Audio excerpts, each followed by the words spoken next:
Well, hello, hello, hello, and welcome all to our. Wait, let me get my video on. So sorry. Hello, hello, hello, and welcome to you all that have decided to join us for today's webinar. We are excited about the information and excited about the presenter. Just a little bit of housekeeping information. I want to make sure that you're taking notes during this presentation because this is not only going to help you in your business life, it will help you as a consumer in the places that we're going to do business, and it may even help you in your home environment. So be sure to take notes.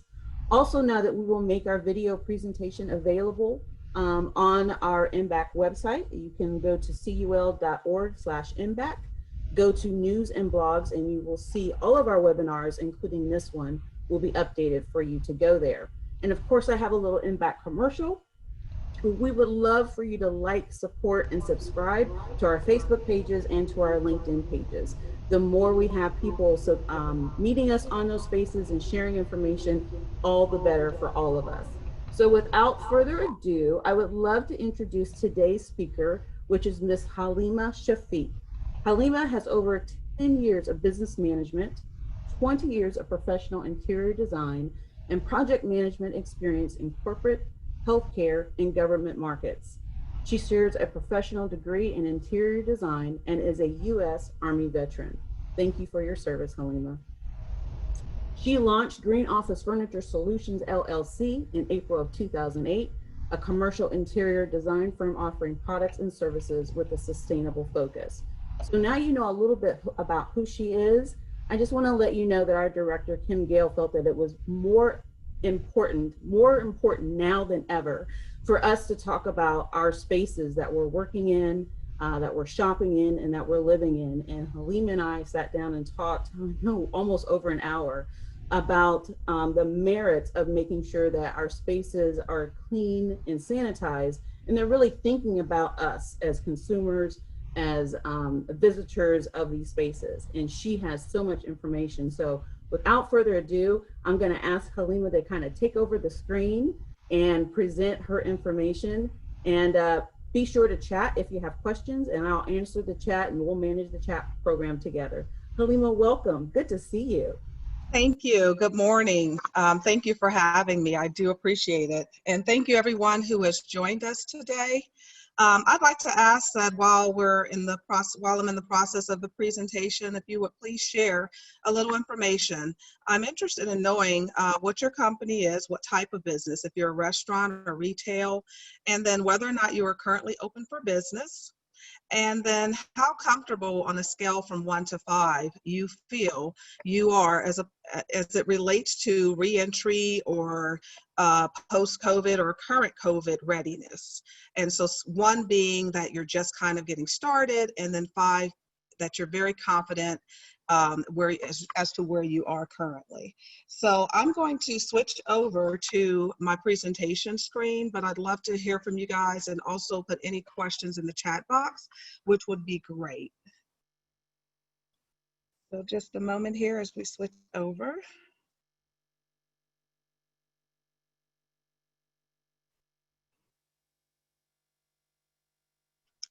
Okay, are you able to, hopefully you can see my screen okay. If not, someone let me know.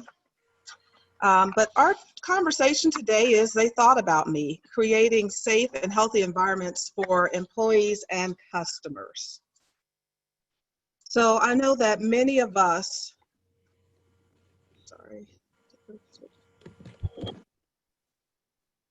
So many of us are finally outside of our homes somewhat.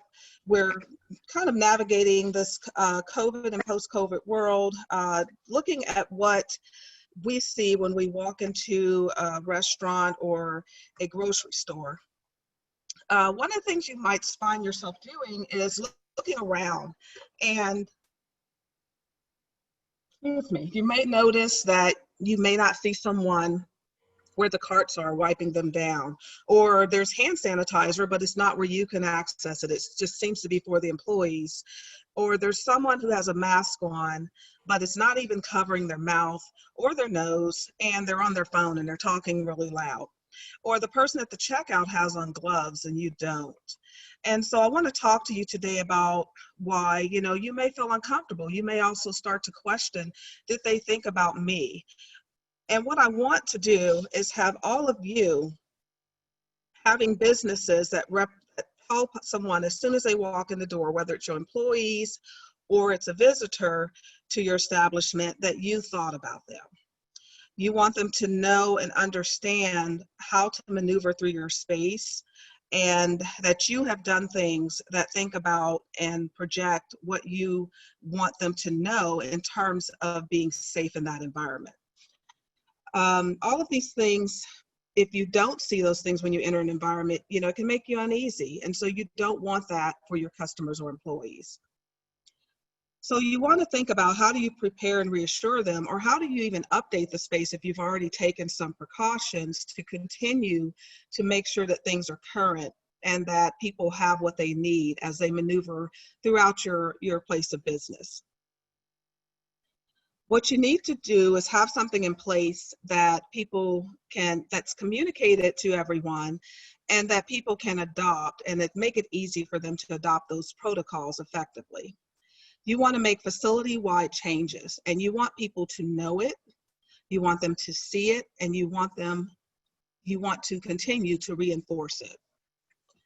I think there's times where I've walked into a place of business and they may have directional signs on the floor, but sometimes I miss them if they're not at eye level. So you want to think about placement as well. So you might ask, why should I stay ahead of this curve, and what makes me qualified to have these conversations? As a professional space planner and designer, it's our responsibility, and has been from the beginning of our profession, to maintain in a commercial world the safety in public spaces. We also do look at functionality and performance of those locations, but we want to keep safety at the top of that priority, because in public spaces you have a multitude of people that are going to maneuver that space.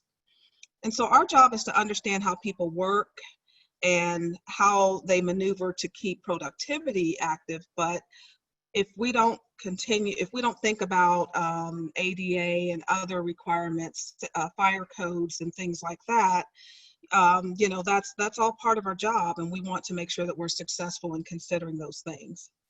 And then we also define ecosystems and culture for business owners, and that helps to promote your business's creativity and growth. All of those things are being questioned right now as we go through and maneuver in a COVID world, in a COVID-19 world.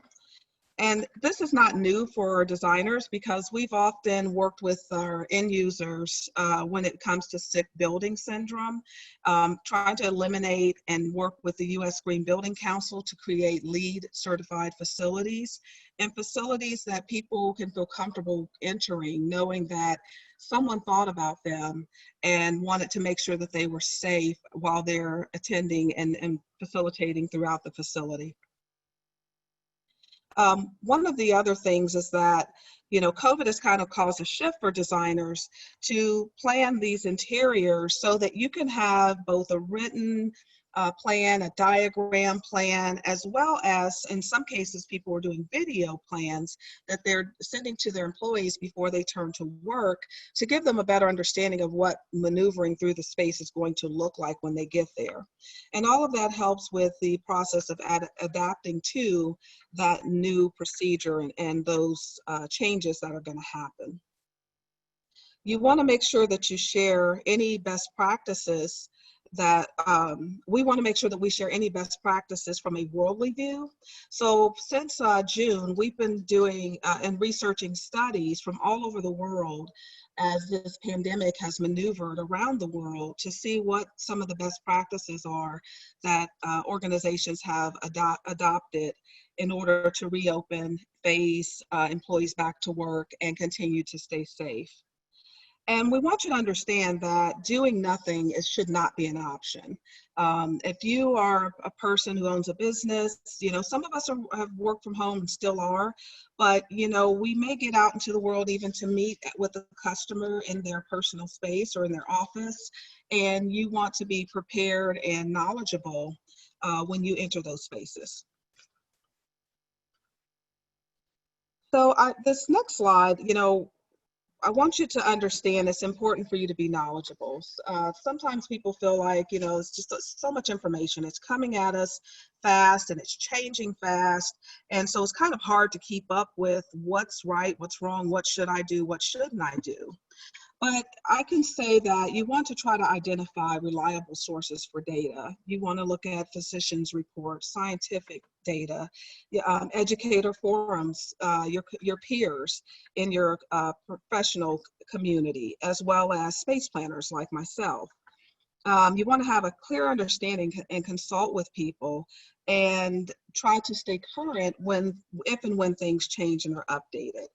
We had the opportunity to look at some research, a webinar with Dr. Alan Hedge, and he explained the droplet transmission and how, just from breathing, how many droplets you expel how many, what size and how far, and how that translates to everything to a cough and then to a sneeze.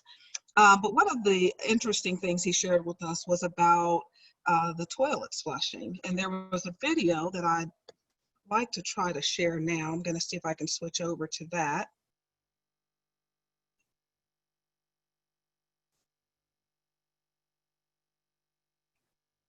Just bear with me here.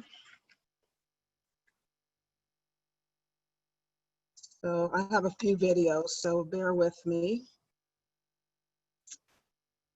I am not seeing that study right off. I had it open.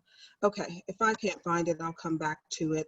But as of right now, there's, I'll find it, come back to it. So in addition to understanding, basically what the video tells you is that you're going to, when you flush the toilet, there's a great deal of, there's a great deal of bacteria and things that expels. I think a lot of people have seen studies similar to this before. But what you want to know is that some of the practices they've determined that can be safe is, for one, closing the lid. And I know a lot of you are like me, if you're in a public space, there may not be a lid. So as an owner, you may want to look at, do you need to install toilet seats with lids, or do you want to implement a practice where you have available some type of sanitation spray that people can spray before or after, or they did say simply wiping the seat can be very helpful. And this is something that a lot of people may not think about right away as you plan for people to come back into the office spaces and to your work environment, but it's something you do want to consider. So how do you make sure that people know that you thought about them? So you want to communicate it as much as you can. You want to think to yourself, what does safe look like? But what does safe look like for my employees, but also for our customers, for our reps that come in to visit, for anyone that's going to interact in your work environment. You want to have signage that is clear, it's easy to understand, it's posted where people can see it. If there's some type of directional pattern that people need to follow, you need to make sure that that is accessible and that people can see it. You want to make sure that if you have work spaces or desks, that there's screen dividers that are clear, that are cleanable, that can be sanitized. Masks, I think we all have been inundated with the idea of masks. But there are some studies you can look at about the proper mask, or at least masks that perform better than others. I think any face covering is better than none, but making sure that you understand the amount of protection you may receive from one style versus another, or the protection that you're providing for others, because the mask is really for others. And then you want to adopt a protocol and communicate that to everyone in the same manner. So, and get buy-in. You want the buy-in of your employees. You want your customers to feel comfortable that they know what to do when they walk in. And a lot of that has to do with the why. Why are we wearing masks? Why are we sanitizing our workstations 3 times a day? Have them understand the science and the information that you've discovered behind that as to why you have chosen to adopt those processes for them. And then you need to make it clear to them whose responsibility it is for those actions. Is it, do you have a separate service that comes in that does the deep cleaning and sanitizing, and how often? Make sure your employees know that. You can post it on a sign in your place of business. We have deep cleaning sanitation every night or twice a day. Make sure your employees know what that protocol is and where those things are that they can use. I think a lot of people know that they can use some solution that kills certain types of bacteria, so that is hospital grade, but a lot of people aren't aware that you have to let that sit on the surface for a certain amount of time for it to be as effective as it can be for viruses. And then you want to make sure that everyone's on board. You know, create an atmosphere of all or nothing. If you have some employees that for some reason there's some apprehension or some concern about being back in this public space, see if there's some, you know, hybrid or a version of their work, or if you're able to work with them and still let them work from home. Yeah, I think some of us have heard the studies of companies that have tried to have employees come back, and there's been a lot of pushback from unions and so forth. But we want everyone to feel comfortable and safe and know that we're thinking about them and know that we care about their safety. I put in here Tyler Perry Studios. Some of you may have already heard the story, but in case you haven't, I wanted to make sure I share that. But what he did was essentially he created a bubble to bring back 300 employees to continue filming on set. But he also had the means to create barracks and campus for these people to work out of. And he also had the means to test regularly. So they tested individuals prior to arriving, and then they once they put them in quarantine, and once they got results, I think they found, you know, several people that were positive that could not remain, and then everyone else quarantined for 14 days. They tested them during this time. Once they were all deemed okay and negative, they started filming, and they were able to do so without any additional cases of COVID. And of course, we all, especially if you have a retail storefront or if you have a restaurant, we all can't live in that vacuum. And many of us have children who have gone back to school to some degree, even in the last couple of weeks. But understanding what he did with that vacuum can help you understand ways that you may be able to implement processes and procedures that you can put into place. If not, you know, we all can't do the $12 million change that he did.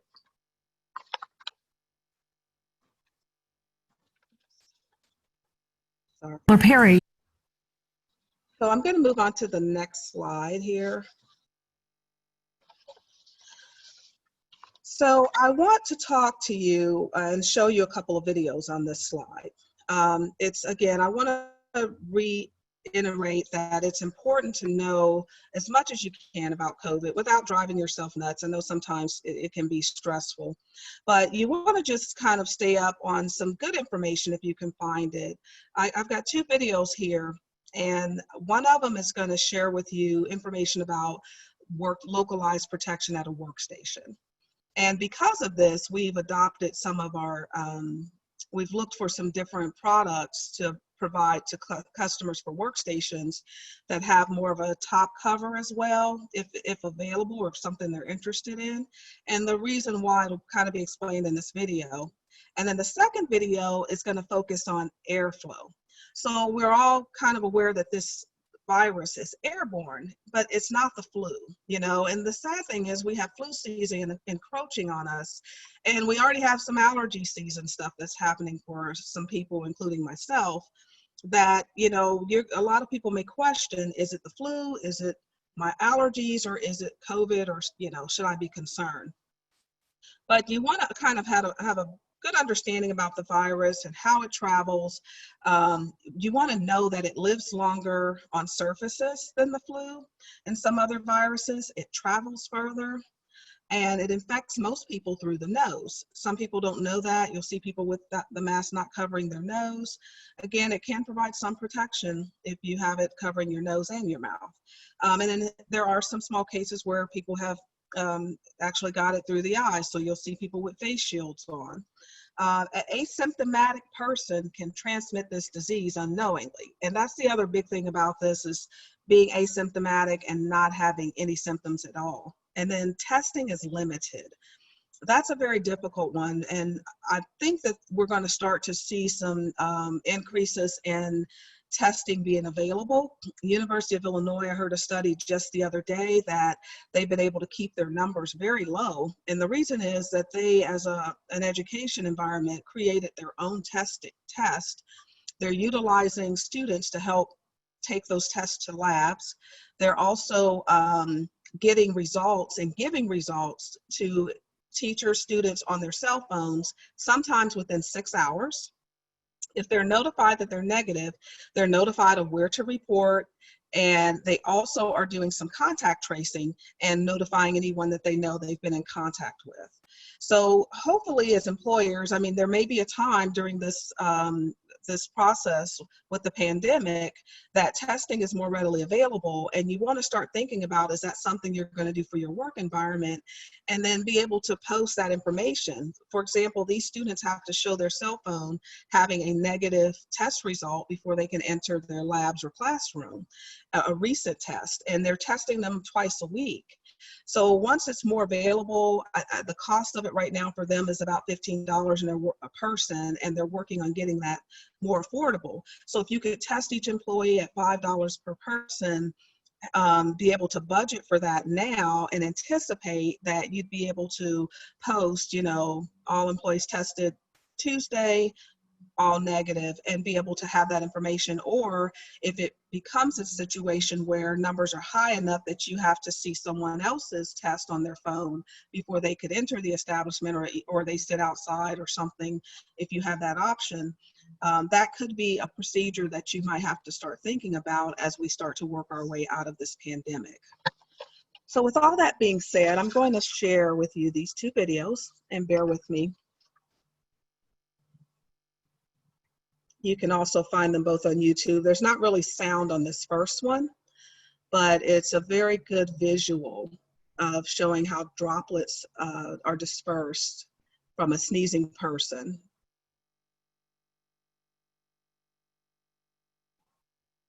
And so that one is pretty simple to understand. This next one is a little bit more of a conversational piece. To do with keeping customers 6 feet apart. Some of it has to do with airflow. A recent study out of China showed how one customer with COVID-19 spread the disease to 9 others. But look at the pattern of infection. Some people seated at the diner's table and at the one in the front and behind were infected, but nobody at the table next to it was. When a virus is caught up in an airstream, it has the potential to move much further than 6 feet. Professor Kevin Van Den Wijmelenberg and 5 other researchers from the University of Oregon and University of California, Davis are the authors of a paper focused on minimizing viral transmission in buildings. Your team has a 3D model of how it may spread. We created a conceptual visualization of how the aerosols may be spreading in that room with a fan that is simply recirculating the air. Whether it was an air conditioner or just a fan moving air, the visualization is really trying to articulate how the particles get caught up in the air and move around the space. The team created a second animation for the same room, only with an open window. You had less people turn red and get sick. What did opening a window do? Right. So in this conceptual visualization, what we were seeing is that with increased outside air exchange through the open window, particles deposit more quickly and then also be exhausted from the airstream more quickly.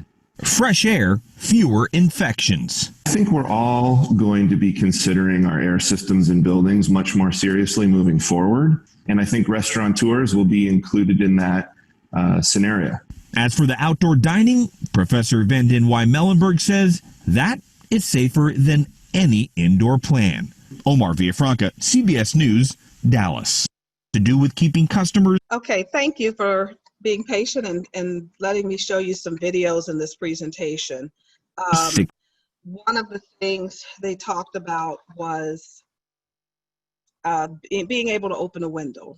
And many of us don't have that luxury in modern facilities, but you want to have conversations with your facilities people and find out as much as you can about how the airflow works in your building, how it works in your space if you have an office within a building, how it works, what type of filters, how often they're changing them. And so, you know, that's one of the things you want to do as you start preparing your reentry plan or updating it if you've already started back to work in your environment and you've put some things in place. We've thrown some PPE and made it available for our employees, but are there adjustments that need to be made? These are the things I want you to think about. You want to, if you're starting to plan and you're phasing people back into an office space, you want to look at schedules that you can put together so that maybe they overlap in the space at first. You may even want to collect some data. If you know that you've had employees who have already been exposed to COVID, you might look at how you bring them back into the space and alternate them with others. These are things that you can take into account. So that video, the last video, really talks about the airborne factor and airways and why we wear masks and why we want outdoor dining if we can, and how we can significantly work together to reduce and prevent airborne transmission of COVID-19. If you definitely want to open the windows if you can, especially if it's cooler outside. And then you want to know how often your facilities air filters are being changed, how it's being kept. And I actually had a conversation with someone yesterday who works in cleaning and sanitation, and they were told me about how they had looked at a facility, a government facility, and people were getting sick, and they found out that their return air vents were never cleaned. So just, just tidying up those things and cleaning them to make sure that someone's wiping those on a regular basis, those processes can be helpful. There are organizations that are working on creating sanitizing filters. And so what that entails is there'll be some type of a metal filament of nickel or something like that, that as the air passes through, it's heating up inside of the filter, and so it heats up to about 200 degrees, and so that heat is what's sanitizing the air as it flows through. I think University of Michigan is working on developing some plasma technology. If anyone wants more information on that, I could share that after the presentation. And then one other thing that we're working with clients on is air filters, air filtration, air purifiers, and some that utilize UVC. And so I know there's been questions about whether or not UVC is considered safe, and people confuse it with ultraviolet with UV, but there are some safe UVC air purifier mechanisms available. And you have to really look at the size of your room, and you can also do some localized air purifiers on people's desks. So if you can imagine in that video where the person sneezed in their workstation, if they also have some of the localized air purifiers, then that can help to contain a lot of those droplets. Haleema, So, before you move on, yes, ma'am. I have a question, and I think it's a very good and timely question. Certainly. How effective is Lysol in return vents in small buildings? How is effective How is effective Lysol? is Lysol? Yeah, Lysol. So any disinfectant, and I use the word generically because there are a lot of different ones on the market. You want to look on the back of that particular cleaning agent and see, typically it'll list what viruses it kills, and you can also check their websites. But I do know of a lot of people who are getting to the practice of spraying those things. Like we've sprayed them in our cars, we spray them in our bathrooms, and just to try to clean the air, but it's only going to work for a certain amount of time because it is an aerosol, so it's going to dissipate. And I would recommend that you take a close look at what you're trying to clean and look at whether or not it's recommended for that type of surface. Thank you for that question. Yeah, thank you. That's an excellent explanation. And it's funny because the next area I talk about Lysols a little bit, and restrooms, but also eating and drinking. And there was another video, I don't think I have access to it right now, unfortunately, but it talked about how when you're talking, just like when you're talking or sneezing, you're expelling droplets. You do the same when you eat or drink. And I actually have been out at different restaurants. I was able to go to one downtown this weekend that had a rooftop environment that was open, and it was a beautiful day, so it was really nice and felt comfortable because the wind was blowing, and we, some of us chose to keep our masks over our mouths the whole time, except for when we took a bite to eat or drink, and others were like, hey, I feel comfortable, I can take my mask off. And then I've been inside dining as well, and comfortably so. They had a full area that really didn't have anyone sitting there. And I did think about the airflow at that moment. Like, okay, I wonder, I'm looking for the vents to see where the airflow is going through this building, or can I feel it? But the person I was dining with, we both chose, just for our own comfort levels, to keep our mask on when we were having conversation at the table. But when we ate, we would just kind of lift it when we took a bite to eat or drink. And those are some personal determinations that you can make. You may not want to mandate it in your restaurant that people keep their mask on until they're eating. But I felt comfortable too, because they had every other table, and the other table that was not seated had hand sanitizer available for anyone to use. So you saw a lot of people that were walking by that work there, just taking advantage of an opportunity, just kind of clean their hands in between going from table to table. And we were able to do so even as you went to and from the restroom. So I want you to also think about preparing regular cleaning schedules, and what does that look like in your space? Especially in retail too, you want to think about all the touch points. What do people handle when they're in your store, when they're in your facility? Are they handling product? Do you need to wipe down product that's in the front of the shelf on a regular basis? But think about what people are touching, and then who's going to do that. Many of you may be aware that at gyms that have opened, they do have someone cleaning, but then you're also responsible for wiping down the equipment after you use it. So it's important to communicate that as well, and just think through that process of how that looks for your environment, and who's the best person to have that responsibility, and are they comfortable with that responsibility? You want to look at deep cleaning options on a regular schedule. You want to look at fogging and have that as a global option of cleaning. I mentioned UVC earlier, but then you want to talk to your employees and communicate things to your customer, and let them know that you've thought about the value of having them in your store or in your restaurant, and you're going to keep them safe, and what you're doing to do so.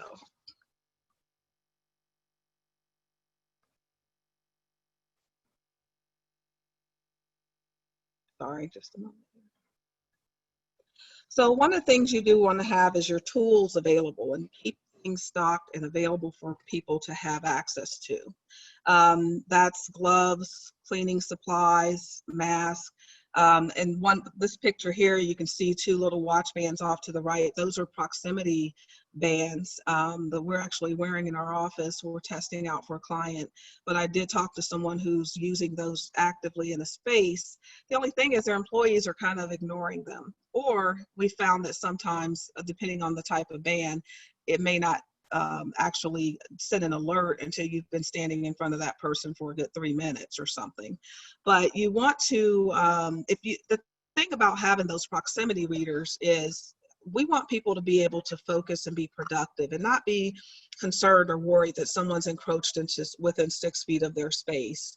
And so that allows both people to kind of quietly, gently be alerted that they've entered that space. Now, they may determine that they're comfortable depending on who they are and their working relationship and those things. But at least there's some alerts, and you don't have to remind someone, hey, you're close to me, and you've gotten into that 6 foot range. The proximity band kind of does that for us, and we've found it to be kind of a fun thing to have around too. Just a nice fun reminder. And when you have some repeat offenders in the office, it's been kind of a joke that they will just come around and try to buzz you just to wake you up. But it's a good way for employees to be able to focus and be productive and not worry about those things. You also, we have had conversations about antimicrobial surfaces. And that may not necessarily be what you want to put in everywhere. We're dealing with germs and viruses here, and many of us understand that these things can adapt to an environment. So if you have an environment that has all these antimicrobial surfaces, they're going to adapt to that, and it's not going to be as effective. So you want some variation, and you certainly want to clean and sanitize as much as possible. And then the biggest thing is communication. You want to communicate. So I have here on the screen, there's a floor plan. And so this pretty much can indicate just from a visual, because we need to provide visuals. We have people from different backgrounds, nationalities, dialects, and having a visual is always very helpful. And so we've provided something that kind of indicates the flow throughout the facility, so that we just have one entryway, and in this case we actually have 2 exits that can be utilized, but it keeps people moving around the facility to maintain social distancing. You've also indicated what workstations aren't available, and in this actual space we would have arrows on the floor, or we would have signage on the floor, or 6 feet apart, or something that indicates as a reminder and reinstates where you should be. The other thing is we've kind of planned out where we're going to put some of these tools and things for people to have access to. As they're entering, there's a sanitizing station. As they're exiting, there's a sanitizing station. There's signs reminding you to put on your mask. We've put different things throughout the space. It doesn't show that there's a little kitchenette, but there may be a sign that says, feel free to grab your lunch and step outside on the patio to enjoy it. And there's a patio area just outside of there. But again, just providing clear direction, reminders, thinking through your plan. This plan could change based on and it should change based on when we are starting to see better numbers with this pandemic. But you want to at least have a holistic thought about what this space looks like, so that you can clearly communicate that and have the buy-in of the plan across the board. And I think I mentioned before, there are some companies that are actually putting together a video and they walk through the space, and we've worked with someone on that where you just kind of have a video before they return to work, that they can see this is how you're now going to navigate to your workspace.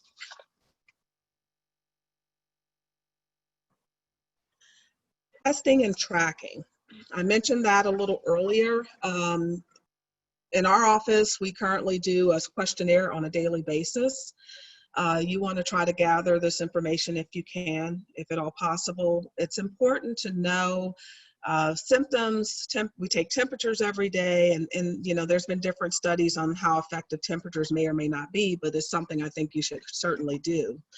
But you also want to have this dialogue with your employees so they know the process. It's written down, it's documented. I also ask, are you comfortable with working in the office with others? And you want to pay attention to those responses and be conscious of those and make adjustments if and when necessary for those employees. Once testing becomes readily available, you want to already anticipate whether or not you're going to do testing with your employees. And you may add that to your form, if and when testing becomes readily available, are you open to that on a regular basis? I know they have some that's just a gentle swab inside the mouth, not necessarily the the one that enters the nostrils. So that's something people may be more comfortable with. And if you're utilizing that information just for the sake of those tests, they can get that information back quickly on their phones. That's the type of environment, if you, depending on your workforce, you may want to implement so that you can communicate to everyone in your workforce that we are all safe as of this moment. And you can also communicate that to your customers, and that could be helpful for all of us to try to overcome this thing. So I'm going to summarize here and just really say that our biggest takeaways are to know it, know what's happening, know what's changed, keep yourself informed, try to bear it through it. I know it can be a lot and it changes a lot, but I think that, you know, any one of us entrepreneurs can make very conscious decisions about our organizations, and we know our companies and we know our employees, and we can make some good decisions and communicate with them about those. See it, make sure that your customers see the practices and know what you expect of them, and how to maneuver your space as well as your employees, and then reinforce it. You know, are you going to say something to your employee if they don't have their mask on properly? Or are you going to say something to the customer? You know, or are you going to have signage up? You know, what is going to be your reinforcement process, and have everyone comfortable and adaptive to that. So I'd like to open up and try to answer any questions. My contact info is here, but I'm going to go back on the screen in order to see people when I speak with them or respond. And I'll give you just a few minutes to take that down, and we can share that again in the chat if necessary. And thank you everyone for your time. I do appreciate it. I hope you found I just want to say thank you very much for you know, helping us be more aware of what to expect in spaces that we're going to, and how to create safe spaces in the places that we're visiting or working or living. It's so important, and I really appreciate the fact that you didn't just give us anecdotal information, you brought the facts, right? Yes. Serious knowledge, and you backed it up with scientific studies, some research. So, you know, unfortunately, that's not common these days. So I thank you for making sure that we are well informed. I know I learned so much from you. Good. Doing the setup, and you just reminded me of the proximity bands, which I'm going to go on Amazon and see if I can find one today. We do have them here, by the way, just so you know. Okay. Oh, yes. Yeah, we have the air purifiers, the bands, pretty much. We tried to cover the gamut, and the key thing was I wanted to make sure that we could cover communities and businesses on any level, because a lot of us can't, you know, justify buying 10,000 bands to meet a minimum requirement, but our organization has them available if you need them, like from 1 to however many. So certainly. Yep. Awesome. I will tell you that, you know, I'm a bit of an introvert and a neat freak. And this whole COVID thing has kind of thrown my world into a spiral, right? Yes. And I feel like many of us on this video webinar feel the same way, but I have been to some places where I felt they did it right. Mm-hmm.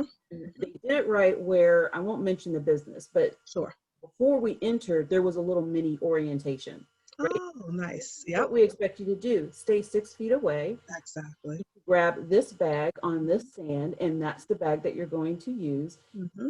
Questions, we have plenty of associates that are in and around the facility to help answer your questions or to collect the product off the shelf that you're looking for. Sure. When we went to the checkout station, again, a lot of the product had been removed. It was very sterile and clean. They had the plexiglass shield up. You know, I didn't feel offended at all by the experience. It didn't change my shopping habits. It actually enhanced it, because now I'm much more comfortable moving around in the space. And then afterwards, I saw them wiping down after every single customer, and I walked away feeling like they've got it right. They thought about me, right? They thought about me, right? And my little issues, not little issues, but my big issues with how do you move around in the world today and still express your freedoms. Mm-hmm. feel safe as you're doing it. So it is very important. And I think as a business owner, we should look at it as, how do we orient our staff so they feel safe to come back? Absolutely. How do we orient our clients so they feel safe to stay and Mhm. to return? And that affects your bottom line, right? Yes, yes, And it having those does. marketing materials in place. It does. And like I said, communicating that, having a conversations with them, and then having that buy-in. That's the key thing. You want to know that buy-in tells you that your employees are comfortable and that you're making them comfortable. But you always do have to go back and check the pulse of that. Because again, as things are changing, you don't want to assume that because you have their buy-in and they're comfortable now, that 2 months from now, that's going to be still the same, because things can and will and are changing. So just staying conscious of the fact that, there is more than just you and your employees, but it's your customers, and you have all those levels to consider, but making sure that you keep those things in your mind, in your plan. And like you said, showing them that you thought about them. They took the time to think about me to make sure I could be comfortable in their store, and you're more likely to go back there, right? Absolutely. Have money, we'll spend, right? Yes, It's one of those things where you want to be in places where you're being thought of, as a consumer, and they're putting my interests and my needs really kind of first. I mean, that's absolutely. a big key to customer service, which Yes. we all appreciate when we see it and we feel it. I don't want to take up all the time, gang. If there are questions, this is the time to present them to our subject matter expert on having healthy spaces for ourselves, for our employees, and for our guests. I will put another inbox commercial in there for you. We will have Okay. a survey or an evaluation at the end of this workshop. So when we log off and leave this space, this webinar, there will be an evaluation right there immediately, so that you can kind of give us some feedback. In our effort to provide the best type of product for you, we need to hear from you. And I'm sure Haleema would appreciate some feedback as well. Yes. Questions. I have a new question. Yes. What about steam cleaning? So using steamers to clean surfaces, has that been shown or proven to reduce the virus or contaminants? There are some steam cleaner products out there that have claims, because I can't confirm it for them, but have claims to have effectiveness against the virus. I would just say, again, I'm still an interiors person, right? And I'm working with people who have invested in the furnishings that in the commercial world are not inexpensive. So you want to look at whether or not that steaming of a leather chair every day for the next 6 months is going to be healthy for your chair as well. If there may be another product that you can use that's going to be a little more sensitive but still do the trick. So, and I would just caution you on, because of that heat aspect, it just depends on what you're cleaning. Okay. And some things are going to be more sensitive to the heat than others. And that may make your determination on whether or not you're going to utilize steam. Okay. Yep. As a small business owner, I might have limited resources to Mm-hmm. put some of these new practices in place. What are some of the one or two things that you would recommend everyone do that would be low cost? Sure. So right now, just a regular cleaning practice is going to be low cost, making sure that you leave the chemical or whatever you're using to clean on the surfaces as long as you possibly can to work. And then just, again, making sure you're conscious of touch points, or that you're paying attention when someone enters your store. Okay, how many times do you see someone lean against the rack and put their hand on top of it, and you never thought about that, right? Or the door to enter and exit, how often is that wiped down if you don't have automatic doors? So just things like that. So the cleaning practices are going to be the first thing. And then, just like I mentioned with the toilet seat, if you can't afford to change out all your toilet seats, then have Lysol, have a can of disinfectant available, but also implement that practice of spraying before and after, or have them actually spray the seat but communicate to people what it is they need to do. Don't just have it sitting there, because they might think it's just for, if they just want to freshen up the room. Make sure you communicate to them that, you would appreciate it if they spray before and after. And just things like that can be effective. Air purifiers, there's a huge range. We have them from $50 to $1,000. It's going to depend on the size of the room that you want to try to purify. And these help against a lot of things. The one that I've invested in has HEPA 11, which is used in hospitals, as well as UVC. But you may just want something that minimizes a certain area, or like I mentioned, some of the desktop units, they run anywhere from $50 to $100. So you want to think about how you want to protect people, what your space looks like. And those are some of the things we help do in planning. And then we kind of work backwards. So even some of the sanitizing stands, right? They can range about $100, the professional ones. But we have people that can get parts from Lowe's and make them for a fraction of that cost, and they still are effective. Okay, excellent, excellent. So we've got a couple of questions. Sure. Are there proximity bands? They range in price. The ones that we have, I want to say they're 50 to 75. Okay. Yep. We do have some that are a little less as well, about $20. So it's just going to depend, but there's a different range, and they're come in different colors too sometimes. Okay, very nice. And then we have another question. What would your recommendation be for a company that's interested in installing antimicrobial surfaces, and where should they start? So I would recommend you definitely have a professional designer or space planner involved that is going to really look at how you utilize that space, what surfaces are probably most best to be antimicrobial and why, and then focus on those for those specific reasons, not just because you think the whole room should be antimicrobial. And I'm excited to see that a business is thinking about making that investment for the safety of their employees and their customers. So any new questions, guys? This is not the time to be shy.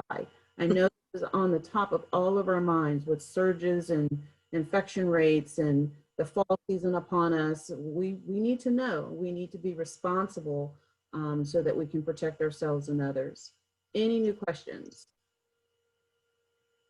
I just want to add a comment too while we're waiting on questions. I was real excited about the study that I shared today with the University of Illinois and how they implemented something on their own as far as testing is concerned and utilizing that. I think they said they've done 169,000 tests so far. And just the idea that we can be in a place soon where we can opt to be tested and have that result sent to us within hours, and be able to know that our family, friends, customers, employees are all safe. I'm excited about that, and look forward to that being something that can help us in the near future. Well, times are changing, so we've got to have some of those innovative and science-based solutions and have them readily available, at our fingertips, because things move fast. Well, I tell you what, our time is almost up. Okay. New questions, which means you answered all of them in your presentation. The mark of a great presenter, teacher, Thank you. So again, I thank you so much for your time and information. And you're very welcome. Hope that you reach out to Haleema, that you make use of her services and knowledge. Give us some feedback on what else Impact can do to continue to serve you and help your business grow and continue to prosper. I thank you all. Be well, be blessed, and we'll see you next time. Thanks all. Bye-bye.